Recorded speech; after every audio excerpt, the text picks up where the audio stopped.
সারা বিশ্ব জুড়ে চলছে তুমুল হইচই। পুলিশের গুলিতে প্রাণ দিয়েছে হাজার হাজার নিরীহ মানুষ। অবশেষে পদত্যাগ করতে বাধ্য হয় প্রধানমন্ত্রী শেখ হাসিনা। অন্যদিকে মানুষের মুখে একই কথা, পরবর্তী মন্ত্রী হিসেবে কাকে গ্রহণ করা হবে।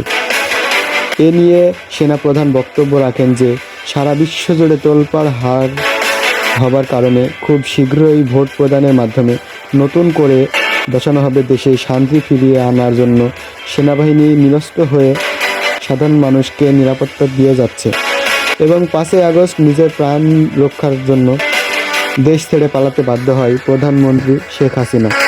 সাধারণ জনগণ বিকেল 4 ঘটিকায় আক্রমণ চালায় শেখ হাসিনার গণভবনে।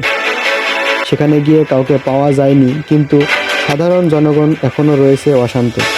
বাতিল হলো মুক্তিযোদ্ধাদের কোটা সার্টিফিকেট।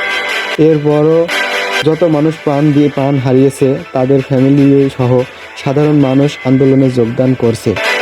আমাদের পরবর্তী খবর সবার আগে পাওয়ার জন্য আমাদের চ্যানেলটা সাবস্ক্রাইব করে আমাদের পাশেই থাকুন।